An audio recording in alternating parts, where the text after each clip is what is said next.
观众朋友们，大家好，欢迎收看今天的绝版赏析。上个世纪30年代，在粤剧从男班过渡到女班的初期，也就是粤剧曲调从正调腔转入四宫腔的时期，各戏班里呢出现了一批领衔的旦角，其中最负盛名的代表人物便是施银花、赵瑞花、王杏花和姚水娟，俗称三花一娟。他们的唱腔和艺术影响了许多后起之秀，为粤剧诞生了一批知名艺术家做了实践的准备。那么从今天起呢，我们将分3期介绍这4位女子粤剧最早的名角。施银花人是女子粤剧早期的知名花旦，她浙江省人施家坳人，出生于1910年。1923年开始学戏。伊学戏的科班呢是女子乐第一副科班也就是讲女子乐就开天辟地的这个一副科班。那么1923年学戏学了半年多以后呢，1924年就是师傅带伊拉到上海来演出。那么由于学习时间不长，演戏也比较稚嫩，当时男班上海人就历史早，比较这个受欢迎。结果伊拉搿副这个叫小科班全是女子的小科班到上海来演出，当时没当乡没当乡人马上就回到浙江。搿副科班差一点解散，由于回到成员之后，演出人受到家乡父老乡亲的欢迎，就搿副科班就保留下来。保留下来以后呢，伊拉就来了这个浙江这个镇乡这个演出慢慢就坚持下来。就是粤剧女班呢，是1930年开始诞生的。到30年代，这个女班呢，就是大量的发展起来了。男班的衰落了，男女混演也逐步为女班所代替。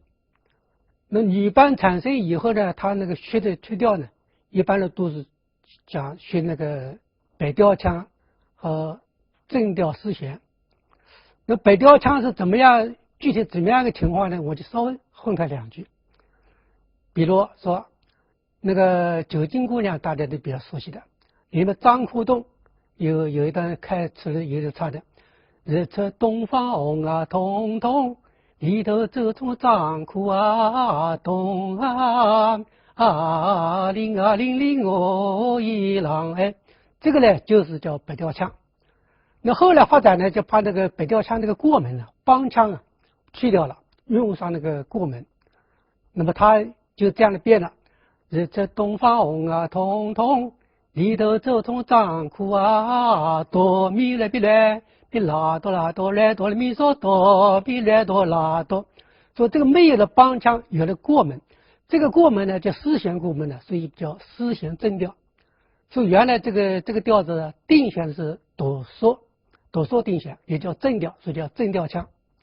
它的调高呢是哆等于低，那么这个调高跟女班来说呢，就是太低了，唱不出来。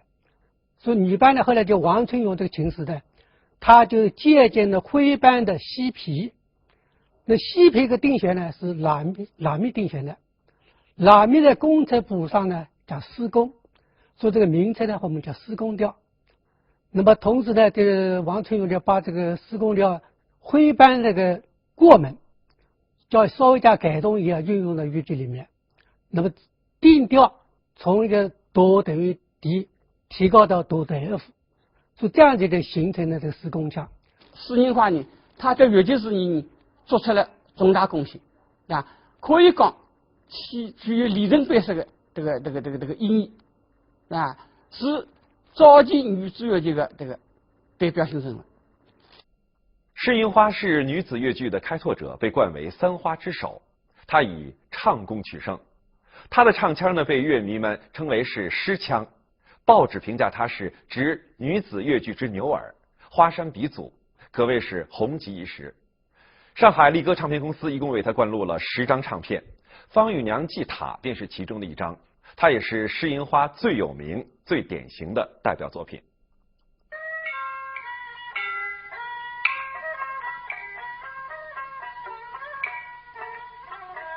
上报出来的呀，呀进来声音，开呀了一扇窗来，一拉声音，点起了一支清香的那盏灯，一把男孩关那四那的，把一日不问啊四啊经，总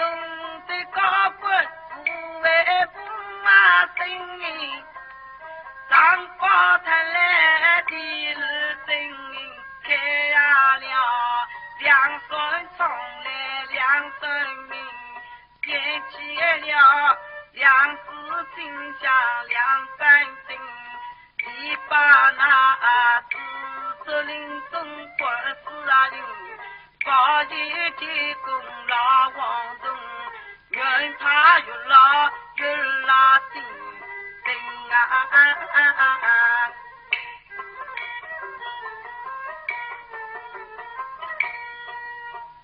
上高看来一呀三灯，你把那的苦居那个观世音，把一两是所用的，高声怪子跳龙啊门，上报谈来的呀是那灯，你把那大是大白观世音，把一去是上午门，嘿嘿，把那年啊真，上报出来的呀不啊真，你把那天水天安观世音，把一天是不文女，下世的在端啊那真啊。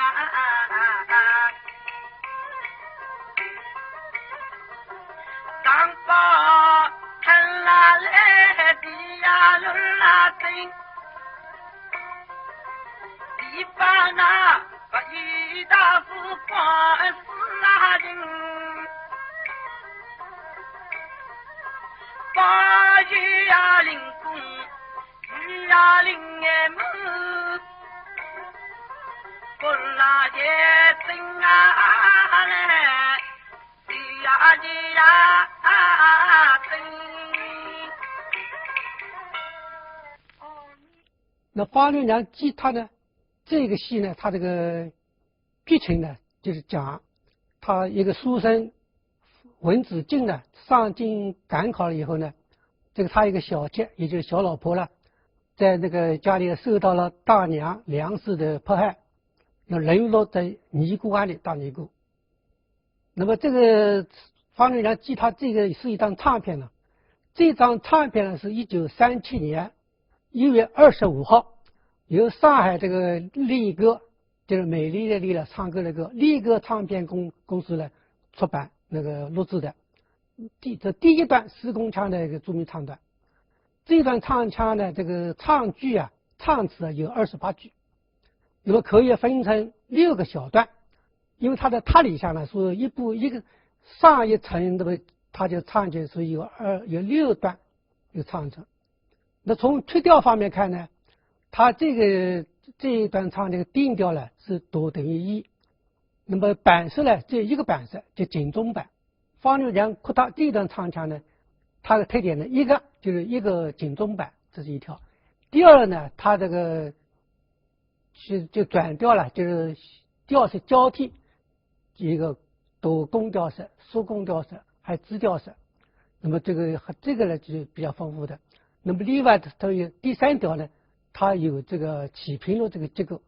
那么平也可以看到这个平板，所以这个呢是感觉到很有特色的，很值得我们的朱雀，我们豫剧青年演员、豫剧乐队，甚至豫剧音乐爱好者很好的学习的。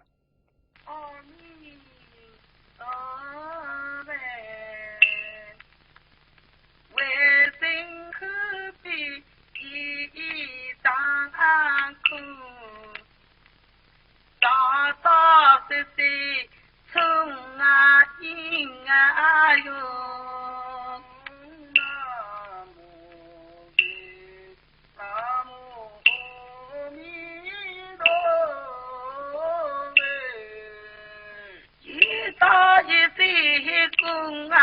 园门，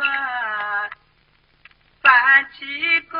来亮的呀空。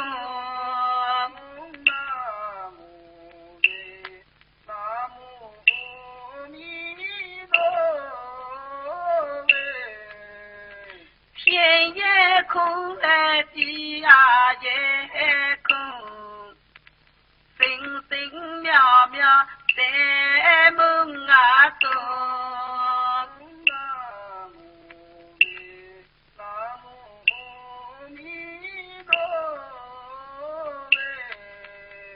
天地万古长情啊结，星星老龙一来张空。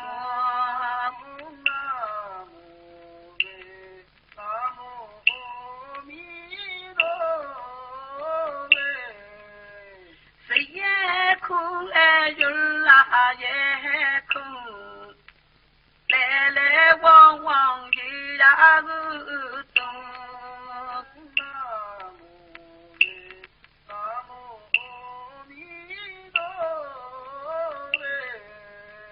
谁有万古大用啊转，心望千年因啊无踪。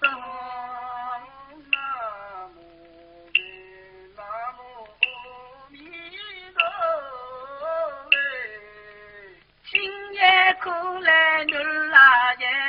空，事业如是在谁呀中。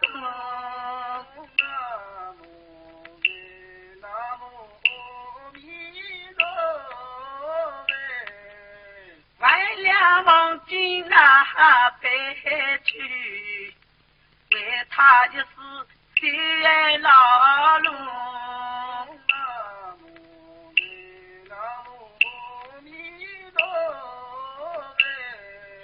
富也空来地呀也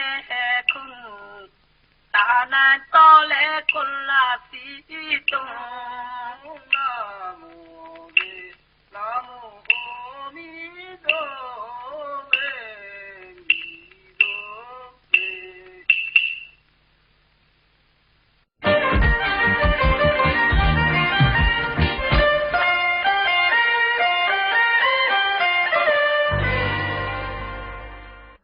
三花中的第二位赵瑞花与施银花是同科姐妹，她以演悲旦闻名，有老牌名旦之称。赵瑞花呢，她是1912年出生在浙江嵊县的孔村。孔村这个地方呢，据说是孔子第51代孙在这儿定居，所以名字变成了个孔村。赵瑞花呢，她是第一个女子科班出科的，她和史银花是同科的。她出科以后的时候啊，后来就曾经到宁波和魏素云一个很有名的女小生组成了瑞云剧团。后来的1938年的时候到上海就先后在通商啊、老闸啊等等好多剧场演出。后来的时候呢，她曾经流动到这个江西啊、福建演出。解放以后的时候，就是到上海参加了振奋粤剧团。后来1958年以后呢，就到浙江艺校去教书的。那么一个表演呢，是以小艺小科、小家碧玉花旦戏见长，像这个龙王所中的金龙姑娘啊，这个是松花流外当中的秋娃丫鬟，还有像导演中的丫鬟也像啊，这些戏呢都使人看是娇小玲珑啊，这个活泼可爱。一个哪首戏呢，还像方月娘、陆月溪等等节目。那么一个唱腔呢，18唱腔18，咬字正确啊，吐字清爽，还有嗓音嘹亮，非常难唱。在当时这种评委演出，1夜2场评委演出当中呢，你从不建议倒嗓子。那么一个腔呢是四宫腔啊，当时都是唱四宫腔。他这个四宫腔呢，融合了这个浙江省园乡村里面牧歌小调，所以具有清新这个动听。他的唱腔一般是在四宫腔的基础上吸收了一些牧牛山歌的因素，也就是当地民歌牧牛山歌的因素，因此呢显得比较这个委婉凄楚，而且有一种特殊的韵味。他有几个代表作呢，你像《夜香倒映》啊，《双珠峰》啊，《龙凤锁》啊，还有《方玉娘哭榻》，当时都是很有名的。据说当时在40年代，在新兴公司啊，这个屋顶上有一个新兴玻璃电台播音，当时为这个蒲扇山庄这个募捐义演，当时他唱的《夜香倒映》啊，《方玉娘哭榻》是非常受到观众的欢迎，曾经一下子就募捐了1000块，这在当时是很大的一笔数字，也可见他的影响力之大。赵瑞花呢，他这个后来呢，就是在浙江艺校教青年，曾经培养了许多的演员。我在1981年的时候到盛县访问的时候，曾经和他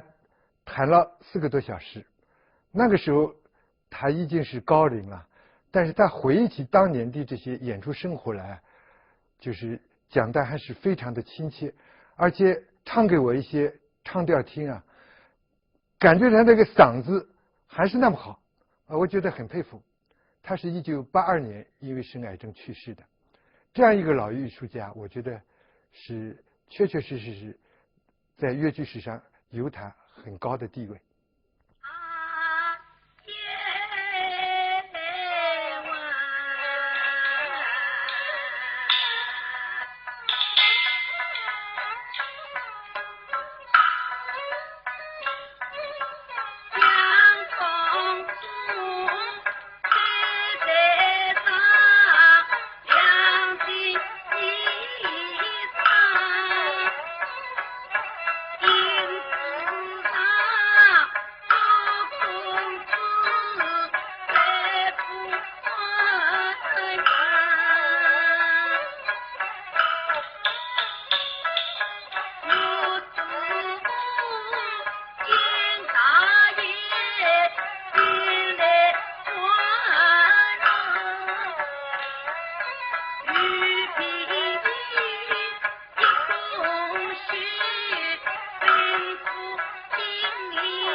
那么一个唱腔呢，这个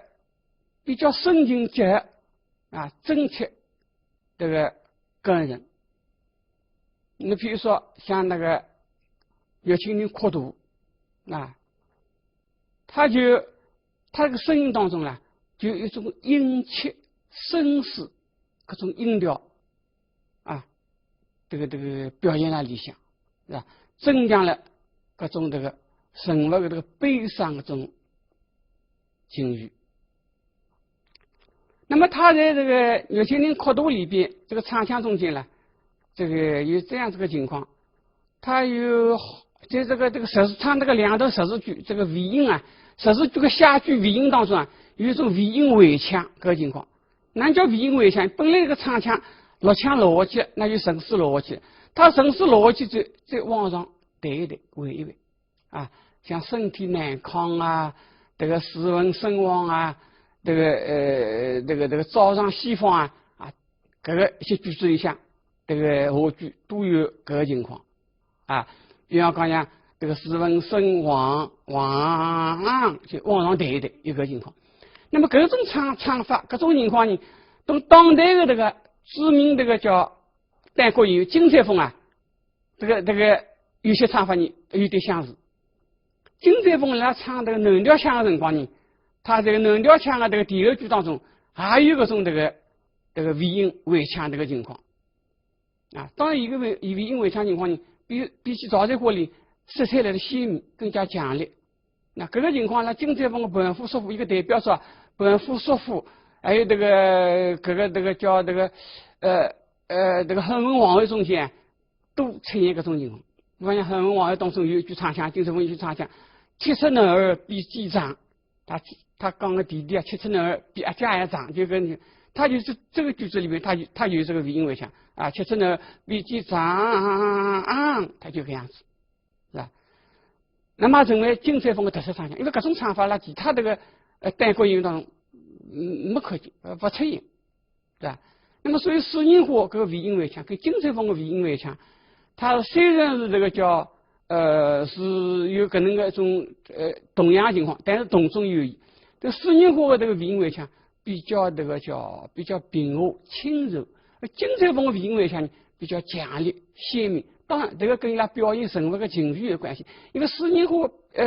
赵采华表演的这个他那个尾音尾腔，他的感情，他因为是悲剧气氛。金采风表演他一种喜悦激动的情绪，所以比较色彩比较鲜明强烈。所以虽然同中有异，啊，但是各有各个味道。走下去来，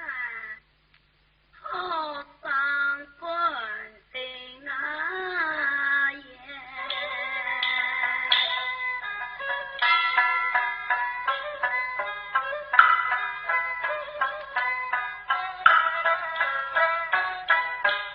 一夫的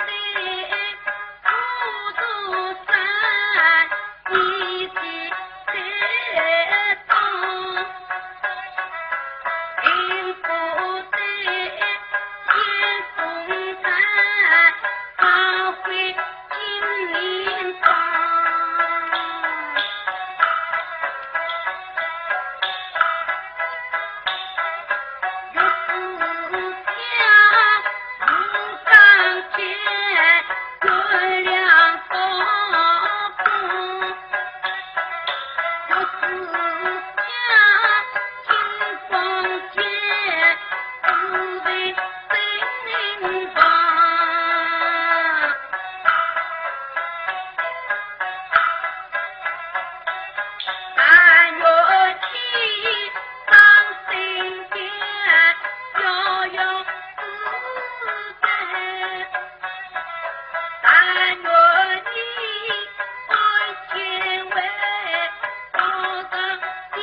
观众朋友们，由于时间的关系，三花一娟今天呢就暂时给大家介绍到这里。在后面2期节目里，我们将继续为您介绍王杏花和姚水娟，欢迎您继续收看。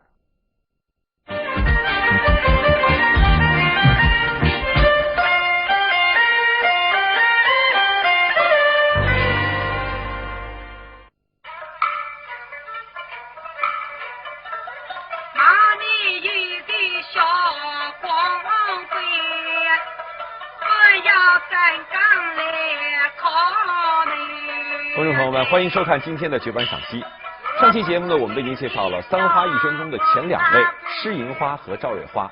今天呢，我们将继续为您介绍王杏花和姚水娟。王杏花呢，也是三花一娟中的一朵花。她是1917年生在浙江新昌西门外的潘龙村一个农民的家庭。她在1931年到盛县的黄泽加入了乐新舞台学戏。当年的年底就到上海在16铺的一带演出。我要讲一下，这次演出是女子越剧30年代第一班进入上海的，所以她在越剧史上也有特殊的地位。后来128事变以后呢，她回浙江去了，曾经先后和一些男班陈素娥等一起演出，又和马章花所在的戏班一起合演。到1936年的时候啊，他就被一个很有名的戏班四季春班聘为客师。那个时候袁雪芬刚刚在四季春班出科，先在萧山火神庙演出，后来就到上海来演出，在老闸大戏院。这是秋天的事情。在上海演出啊，王杏花就应高亭公司之邀，录制了女子越剧的第1张唱片《至真哭图》，这也是很有意义的一件事情。后来的时候呢，王杏花在离开了四季春科班以后，又先后在很多的剧团里面演出。到1953年，他是参加了由老艺人组成的振奋越剧团，并且担任业务团长。后来到这个上海越剧院的学馆去支教。王杏花当时被称为是先进名旦，她在艺术上不保守，敢于改掉旧东西，吸收新东西。她曾经把越剧早期的皱纱包头改为贴片包头，使形象显得美观。她打破了十字调不能落腔的旧规，使唱腔更加动听。她的拿手剧目如《夜香倒印》《盘夫索夫》《碧玉簪》都请文化人修改润色过。原本这里面呢，周文京啊，他在牢里面叹息的时候说，各种各样的，不管哪一种人救了他，他都有各种各样的这个厚报，对吧？这里面就举到，如果是丫鬟使女救了他，他将可以娶她们为夫人。也有的说呢，这个娶她们为二夫人。不管怎么讲呢，总是在于那种让这个搭救他的这些女性啊，以后就享不尽的荣华富贵。那么这里面呢，就是我母亲当时就觉得叶湘仗义勇为啊，这是一个令人震惊、令人钦佩的这个品质，所以也无需一定要看重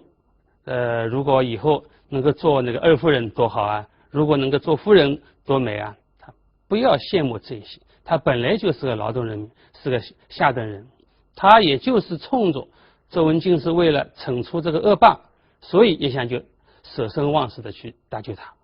他突出这一点，我觉得他突出这一点还是符合人民的这个意愿。还有呢，比如说在开牢门的时候，原剧本里面是有13道牢门，这个13道牢门在舞台上面一大串钥匙，不说它，还要一道一道的开，一道一道的这个表演，这样呢就重复的地方比较多，就显得拖沓。那如果这样的话，观众也并不会觉得这个有多好，对吧？不会喜欢，所以就改造一下，改为3道牢门。三道牢门分层次，分出这个先后，那么既有层次变化，又紧缩了这个表演的重复的地方，所以这样呢，还是受到了观众的肯定。哎呀！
那边原来是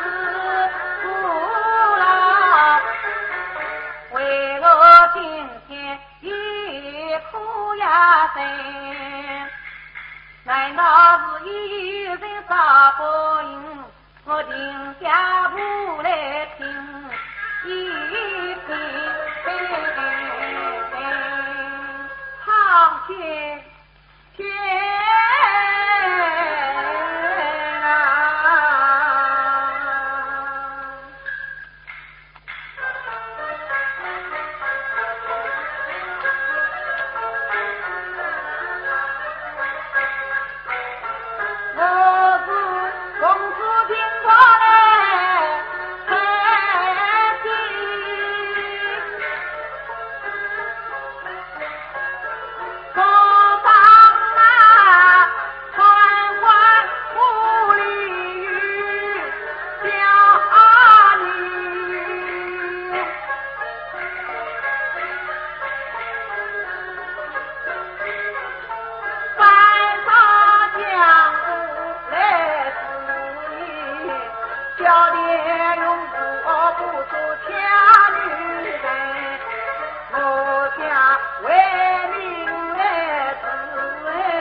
他那个向导演的，他演丫头的，当时他的唱腔是比较简单的，闻得小姐一枝名，去到指望才相面，他是那样唱的。那我觉得也蛮新鲜，因为我是男班师傅教我的，我觉得他的唱虽然很简单，也很好学，因此到杭州去呢，我就唱这2句。哪里晓得那个王新华他在那个杭州演出，大家观众很喜欢的，帮我称为是小王云华了。这段画面里面的唱段呢，基本上用的是叫做老调，就4宫调。那个时期我母亲那个时期呢，主要是施工老调时期。这个施工老调，他们那一代演员，这方面的唱腔还是从施银花几位演员这个对粤剧老的唱腔做了改造以后的形成的施工老调。这以前还要这个土还要老。那么所以施银花那个时候的唱，在我母亲那一批演员的耳朵里面听上去呢，已经是比较新潮的了，已经是比较领先的了。当然跟后面的这个42年那个时期以彩调为主的那是又显得陈旧了一点。但是虽然在这个老调里面，他还是努力的这个把它划分成3个阶段吧。第一个阶段呢，是他在奉了小姐的使命去街上买花粉的这个路上，所以这一段只是一个一般性的交代，所以唱腔也比较平，也是一般性的这个施工老调的7字句。然后他听到周文京的前后几次 A 叹之后呢，他的内心呢有起伏，有跌宕，有变化，因此随着情绪的变化，他也有放弃的这个一闪念吧，觉得这个我一个女的，我也没有什么大的能耐，我怎么去救？好像也管我什么事呢？还是不管吧。但是想想呢，听到周文京说，也是为了老百姓这个除恶吧，所以他觉得这样的清官，我作为一个我虽然是个女流之辈了，我也应该这个尽力的去搭救他，也是义不容辞的事情。所以在这样一想呢，前后的心情变化呢，通过唱词啊，也通过这个唱腔的处理啊，加以显示。最后呢，特别是下定决心要舍身忘死去搭救，而且对那个小田荣的恶劣行径表示愤慨，所以在最后的时候呢，用了比较激昂高亢的一些唱法。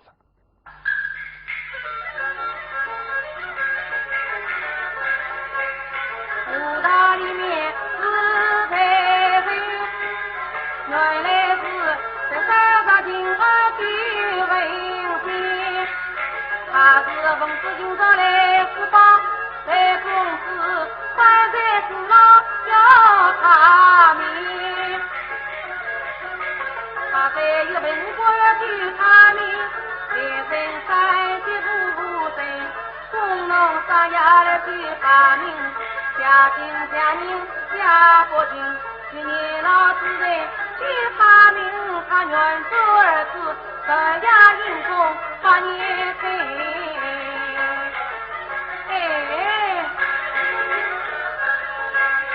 我也想不是男子汉，我本来是还在早点，我也想不是那传在人，心灵不在我的心，我也想不是年老人，你不能把我当儿子，就不好把你当父亲，人家的儿子我不管，我要打仗马过本。天哪！哎呀！刚刚我讲爱不的，为什么他的出身会给我赢？你还要我的什么事啊？我为什生来在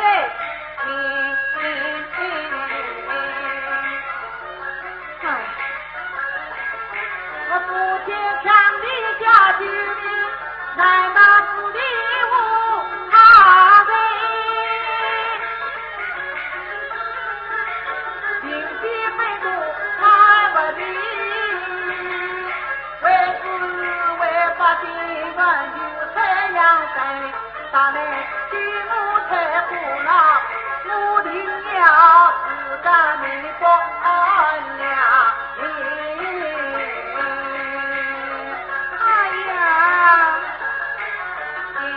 一番礼服吧，去找的人儿也伤心。我在保家不保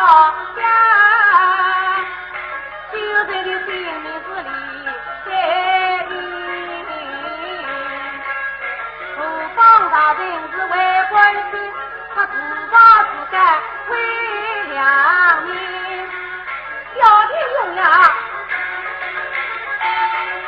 多少穷人为你，多少的女子伤在身，大人他是要的原是百姓的愿望哪做真？大人是的中间救人不救命，我一想去希望官不给你。我说就在大人是恶报，我本身在怪一颗心。你看，我一想好上这些饭，我就要去这知道娘亲。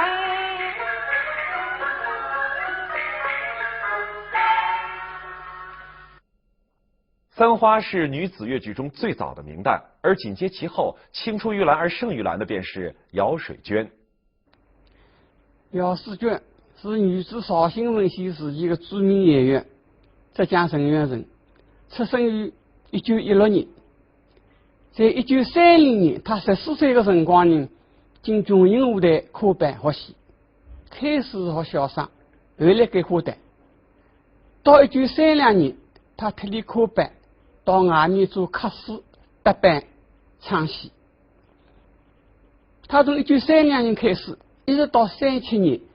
都是在浙江、宁波、绍兴、杭州、嘉兴一带演出，渐渐昌红，成为名角。各地都经常邀请他去演出。一次在那个杭州大世界演出辰光，他演了他的拿手戏比如说当时大世界的经理张载阳，他到剧场去看他的演出。那么当时剧场演出呢，有一种风气，如果演员演得好他当场给他叫好。那张载阳看到那个姚水娟的精彩表演他也不禁叫好叫了一声好，下面脱口而出说三花不是一绝。那么他这样一叫呢，惊动了这个周围的观众。这个三花不是一绝，这个一个说法呢，就一传十，十传百。后来呢，上了这个叫报纸。因此，姚水娟三花不是一绝，姚水娟的名声就更加响了。伊是第一副班子到上海来了，可是伊是真的是一个毛戏了，对吧？来了之以后呢，真想不到，伊倒是真的一炮打响，一炮打响了以后嘛，好了，以后嘛就是一副班子一副班子伊来了，真正是不容易。后来伊也想了，要来了上海搿能介个旧上海，要站稳脚，要搿个叫要落脚点，搿哪能办法呢？搿是真正不容易是真下去不容易了，真的叫，结果伊戏这个叫演得来是老红了。姚水娟之所以得到甚于三花的追捧，不仅在于她良好的艺术天赋，也在于她锐意进取的精神。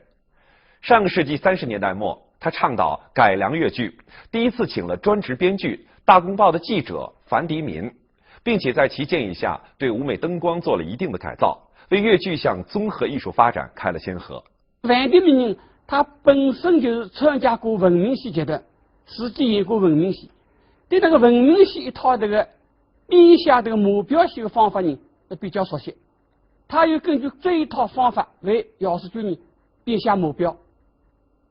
当然这个目标戏比那个原来那个绍兴文戏路头戏进了一步。绍兴文戏时期从姚水娟改良越剧演这个新编节目，他是推动了越剧艺术的向前发展。可以说姚水娟他是继史宁华之后是吧，是这个对越剧做出重大贡献的第二个代表性人物。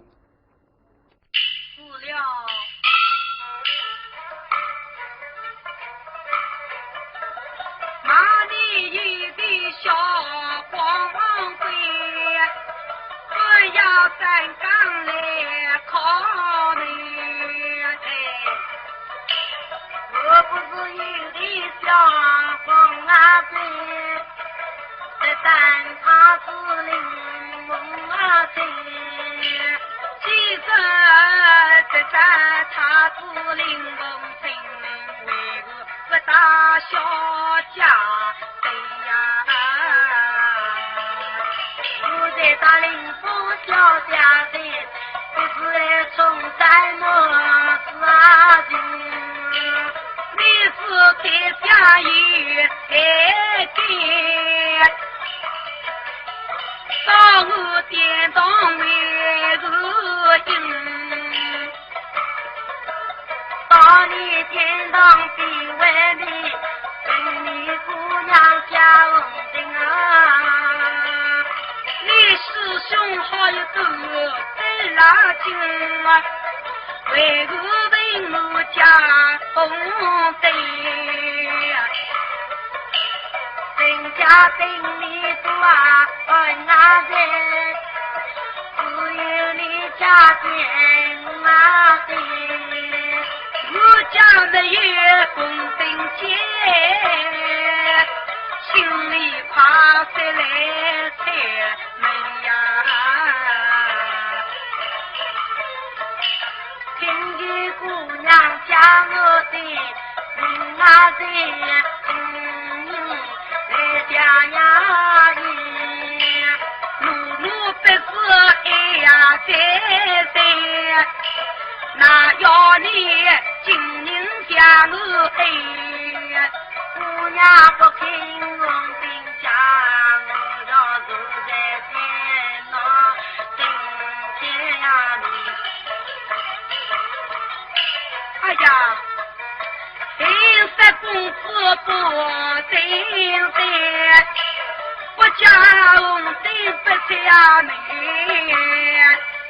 唐人走到天大名西比百姓要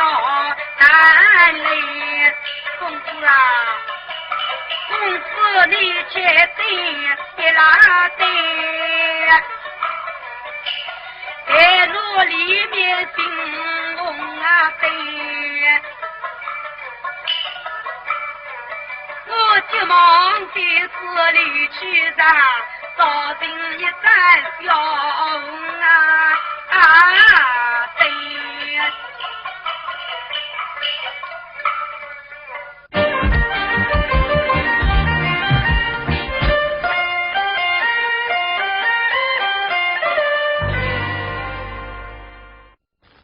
就是龙龙说加红灯还是姚世军的拿手戏之一龙龙说加红灯搿只戏呢就是讲里向那个一段唱腔啊是当时就是国立唱片所以呢浙江城乡呢非常流行这个里向唱就比如说马你油头小光棍啊半夜三更来敲门像搿能个唱腔是可以讲是这个男女老少都会得很啊都会得很那么姚世军的唱腔呢他的这个咬字非常清楚很有力度咬字很有力度是吧这个家乡用力啊比较浓所以呢一个咬字清这个使得这个观众听众啊达到就是讲时时中听深深受搿能个效果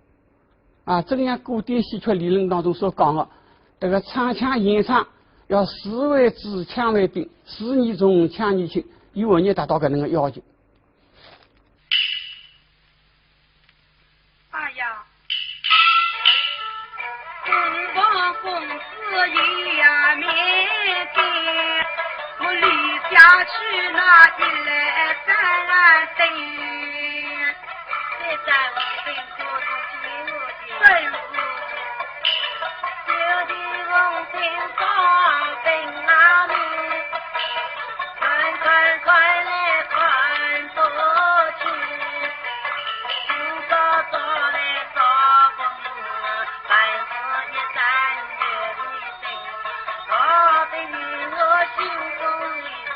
将心地在地呀也定了把你公子不为是非但公子不拉给我的妻经营并无效将你送关到衙门是什么犯将你打你哪有面目好做人呀？你到3000万官司这样的，就是我弟弟的门啊谁？凡是我到衙门去啊，师兄听见他一声，他俩也要到天来。说啊你妇女一说叫的金啊对，我妇女100万犯人不完事，三观统统开。凡是说起我在啊你。什么小心在过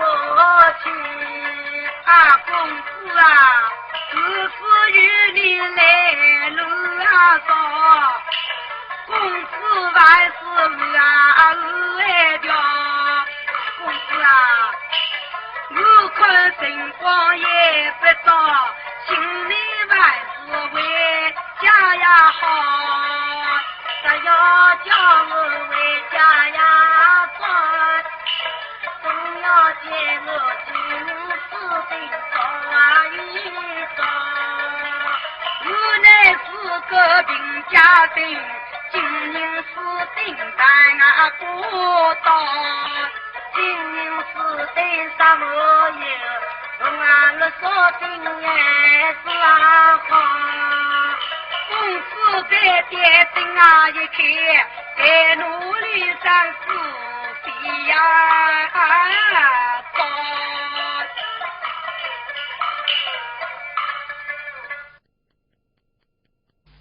观众朋友们，由于时间的关系，姚水娟就暂时给您介绍到这里。下期节目呢，我们将继续为您介绍这位曾有着越剧皇后美誉的越剧名宿。好，再见。